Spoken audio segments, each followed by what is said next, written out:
Good morning. Welcome to another episode.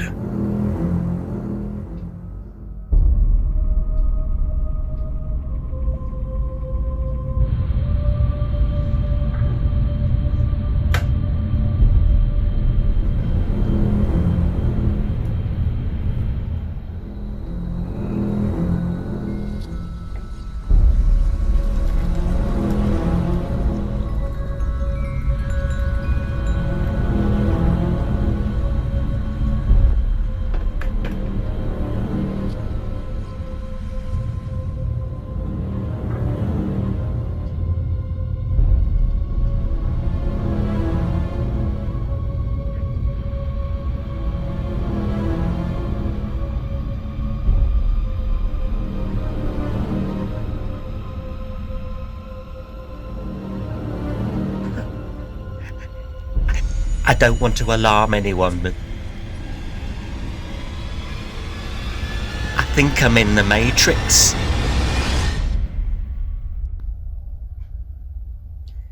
Indeed you are, Mr. Anderson. In today's episode, we're going to tell you a story. Yeah, a very scary story. What was that? And so, the story I intend to tell today is about a conspiracy.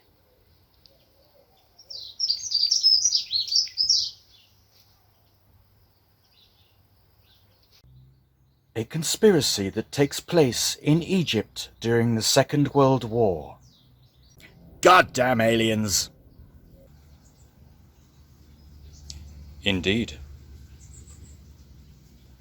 Can I ask you a question? Are you taking any drugs? If so, can I have some? It is a story filled with much intrigue,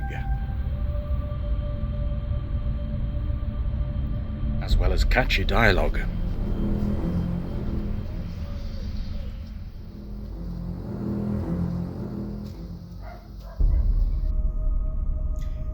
But most importantly, there will be intrigue. And aliens. Don't forget the aliens. Do you think they saw us? Well, I believe that remains to be seen, doesn't it?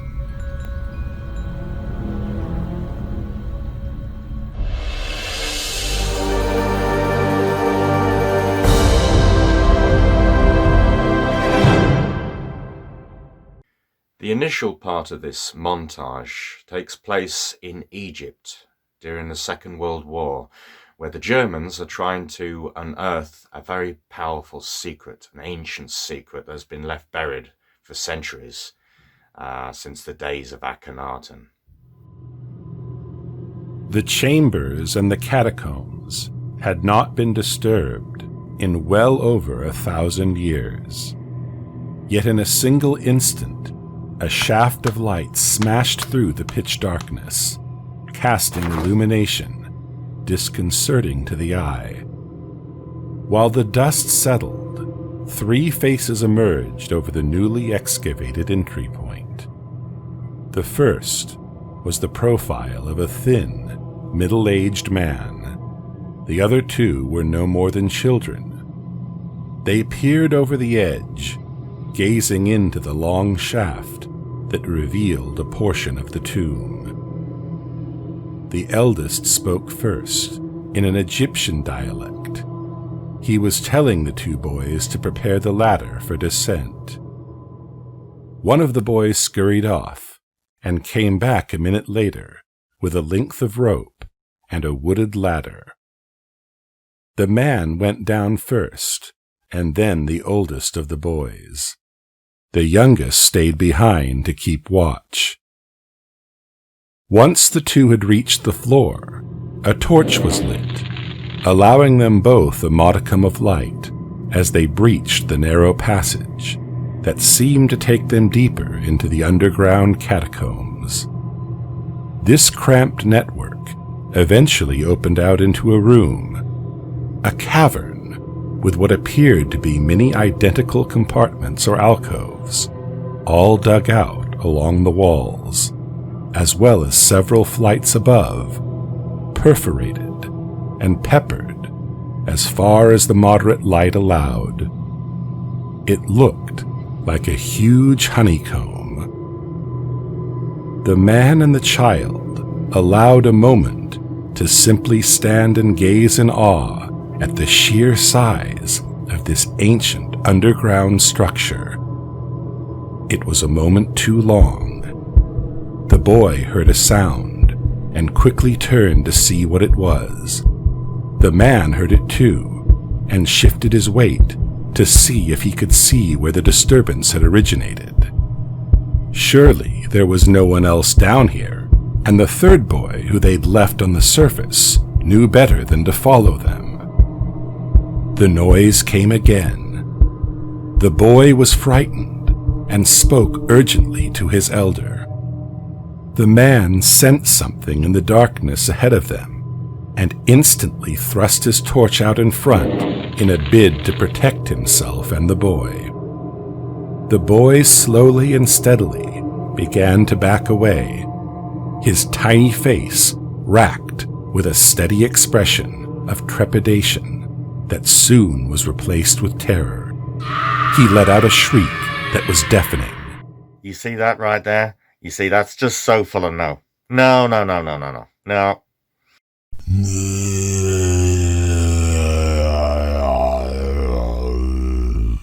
Morning.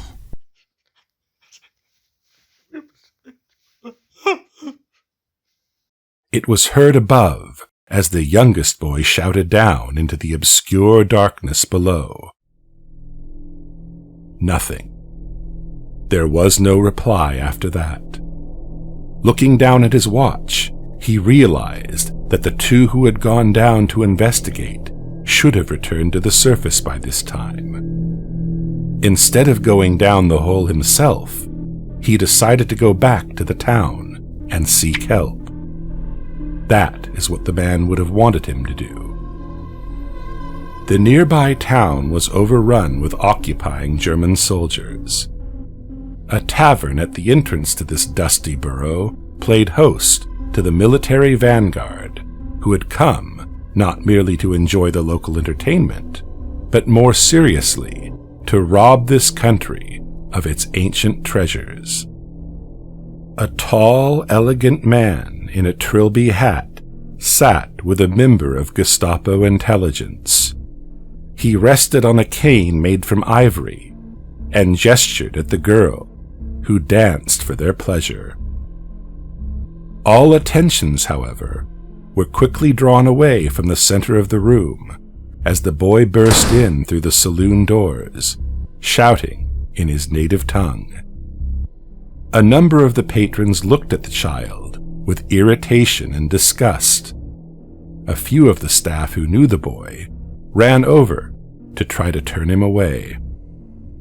Though the man in the trilby hat stood up and said something in the native lingo. The boy came to him and began to explain what had happened.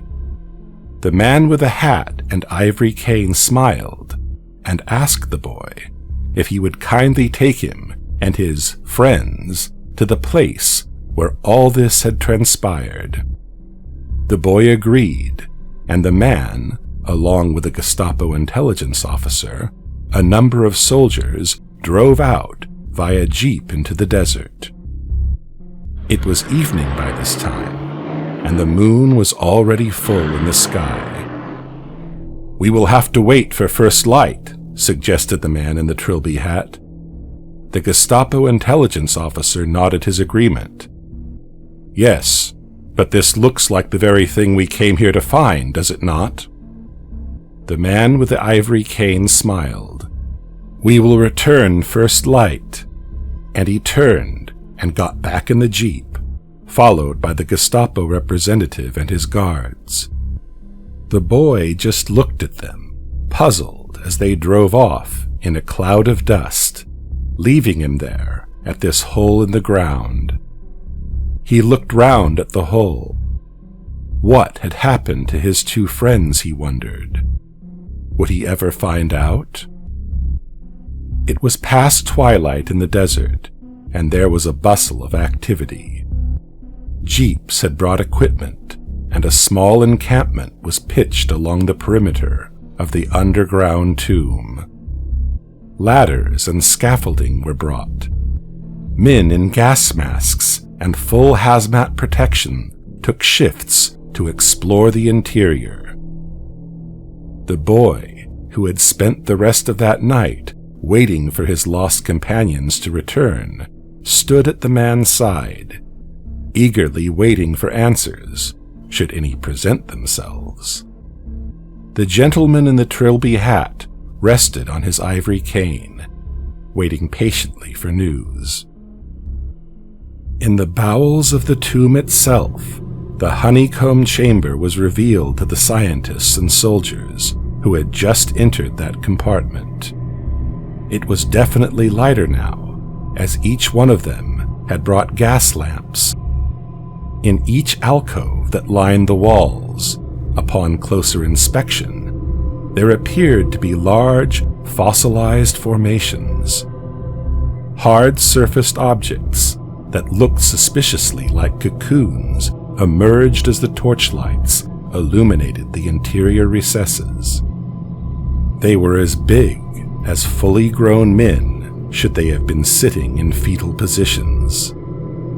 Every alcove presented at least one of these strange objects, and they were composed of living tissue. The chief scientist told two of his soldiers to take one of the cocoons above for analysis. This was done straight away. The remaining archaeologists explored further. Eventually, they found the man and the boy, or indeed, their bodies in any case. From the evidence, it was safe to conclude they had inhaled or touched something down here, which clearly they should have left well alone. There were signs of an infection. Excessive mucus around the nose and eyes, not to mention blood present around their mouths and on the ground, only reinforced this assertion. The investigation went further, deeper into the catacombs. Right. Open wide.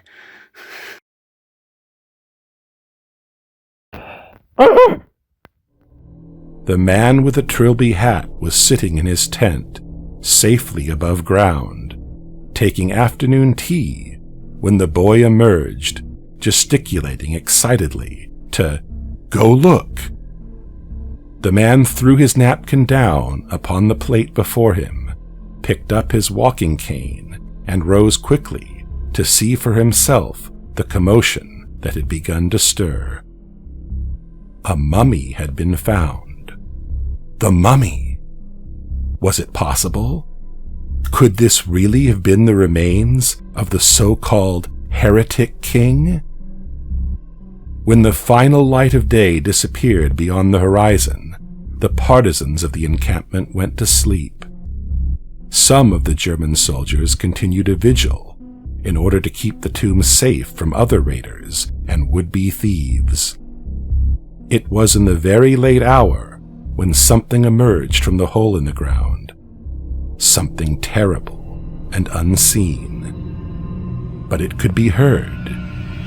It sounded like a low vibration or hum.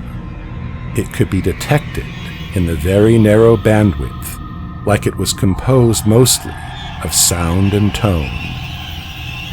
It came upon one of the soldiers and entered through the man's skull, as if passing through air. The poor creature cupped his head with both hands as the entity began to scramble his brains, vibrating every recess and fiber as it passed unrestricted through his cortex. It was done. Cold and calculating. It was an act of preservation, no less. But this entity had done this thing many times before. It drove this poor man to perform its bidding. The soldier looked towards the hole, and swiftly he shifted his weight. He had been robbed of his thoughts, robbed of even the tiniest thread of consciousness. Something else was in charge of him now. Something more powerful was manipulating his actions. The soldier started to descend into the pit, slowly, unconsciously. It was as if he was sleepwalking, somnambulating into the darkness. He ambled beyond the points the scientists had designated unsafe. Beyond lay a small chamber, a larder filled with tiny ampules as well as cracked and dusty earthenware. In a moment, the soldier lifted a lid from one of the urns, removed a small glass vial from within. He raised the vial to his lips and imbibed its thick, black liquid. In a second, he felt his own consciousness flood back again. It was as if he'd been asleep and had suddenly woken. The entity left him, leaving confusion and a bitter aftertaste on his tongue. In a matter of seconds, the man was reduced to whimpering sounds and low guttural cries that were not heard by the others until morning. We interrupt these shenanigans to give you a news flash.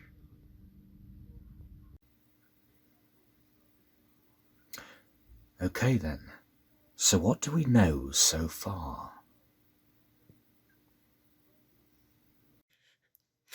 I know I've got a bleeding headache. Okay, we know so far that the Nazis have obtained an ancient pathogen discovered in the sands of Egypt. What we will hear now is a recording, a snippet from the journal of one Dr. Jonas Klein, a biologist and war criminal supposedly responsible for many of the paradigmatic threats and diseases that came later. June 11th, 1942. I saw the first body as it was shipped to us that morning. Cold and decayed, it lay on the gurney like some ancient mystery, waiting to be taken apart and studied. They told me there would be a wealth of knowledge that could be obtained from this single cadaver. It was the belief of my superiors that this was the remains of the pharaoh himself, the man the historians had dubbed the heretic king. But then, my people believed so many legends and recognized that not all myths were pure fiction, but based on far deeper truths. You know what? That German accent really does it for me. Ich bin ein Moser. The next gurney that was wheeled into my hospital carried a still living specimen, though a little worse for wear, I must add. He was a German soldier whom I had been told was under the influence and possession of some terrible curse. I, fortunately for my superiors, am a man of science, and I have never given myself to believing superstitions. Bullshit! When they brought him into the medical unit, I thought that maybe they were correct, and he was under some demonic influence. His eyes were piercing and full of rage. This soldier was strapped down on the gurney, more for our protection than for his, I would think. He was wild, full of animosity. I told the other soldiers who brought him in to set him down on the table so that I could conduct my tests. June 12th, 1942. Seriously, there is nothing this poor specimen can tell me, other than that he is a deeply disturbed and dangerous individual. Whatever this stricken man encountered at the dig site in Egypt, I can find no underlying catalyst for his odd behavior. As I told my superiors, I am neither a priest or a psychoanalyst. What then? A stoned badger? A proctologist with a prosthetic hook? Throw me a bone here. A complete examination of the man's blood work, however, did uncover some unusual activity of which I am not entirely certain yet. So I begin to concentrate on the more interesting specimen I am given, the mummified remains of the ancient man. I have no idea what this carcass is composed of. The anatomy is alien to me. The organs appear to be displaced. I should not have detected any existing blood cells within the body due to the level of time and decay. But there are definitely signs of fluid. Further analysis suggests that this fluid closely matches a type of ichor. Most interesting. Well, he's one YouTube binge away from being a complete flat earther. June 14th, 1942. We have conducted many tests. Still, we are far from scratching the surface. Curious. Yet, this corpse is clearly male. There is evidence of female reproductive organs. There are fluids here still, remnants of embryonic solutions. This should not be possible. Judging by how old this body is, there should be no fluids left at all. It is as though the outer body has turned to a dry, leathery consistency, yet has somehow managed to maintain a certain level of protection for the organs within. Fascinating. July 21st, 1942. Further tests concluded that certain fluids consists of a microbe organism, a parasite no less. This morning we took one of the human test subjects and infected them with the organism. What? The absolute bastard. Nothing. No sign of any symptoms at all. I discovered no physical traits of illness.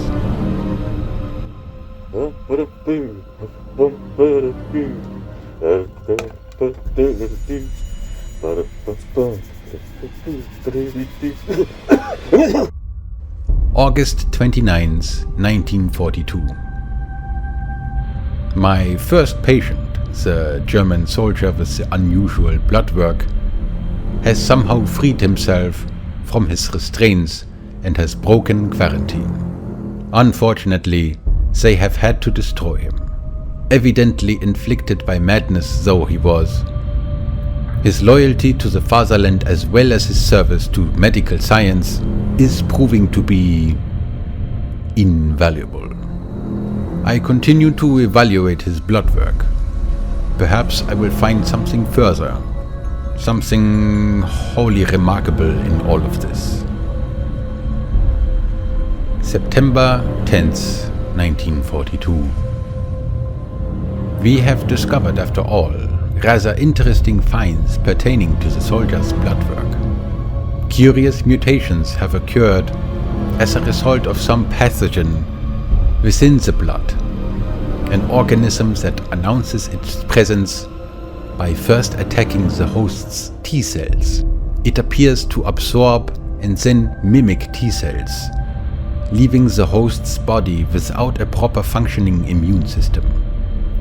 Although this concept appears to imply immense strategic value initially, I would have to say that the possibility of weaponizing this pathogen is rather lagging, crude and therefore unsuitable.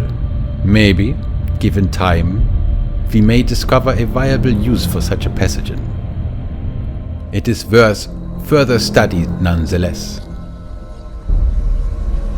September 11, 1942. I would have to say at this point we are clearly dealing with two different strains of virus here. Two very pernicious causes that seem to work in conjunction with one another in order to fulfill a desired effect. The most fortunate aspect of working in the camps is that you are never short of a human test subject or more. I have taken 3 prisoners previously infected with the first strain to reduce immune response and place them in a holding area. Only one of the 3 subjects is injected with the second viral strain, the one that was extracted from the mummy that was found by my compatriots. I watch the progress of the human guinea pig as her cells go through a disturbing and fascinating mitosis. The infected skin of the patient is turning into a sort of hard casing, rather much like a cocoon or chrysalis. I watch with anticipation for the end result. Yo, Doc, would you be good enough to cure my raging knob rot? Yeah, it's getting a bit out of hand. September 28th, 1942. What emerged from the cocoon are 2 perfect duplicates of the original base template. Only what appears to be 2 perfect doppelgangers show little sign of the infection. I can barely believe the evidence before my eyes. They are perfect copies of the individual we infected with the second disease over 2 weeks ago, and 2 very healthy specimens to be sure. Though they are incredible replicas, they seem to be both totally clean slates. What I mean to say is, they resemble golems in truth.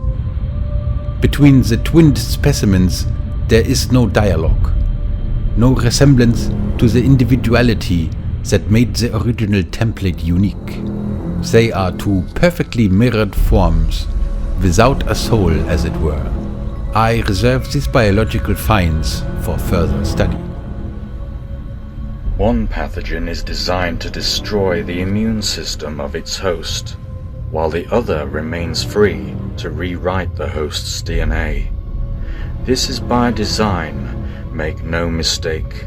The victim dies and is rejuvenated inside a cocoon.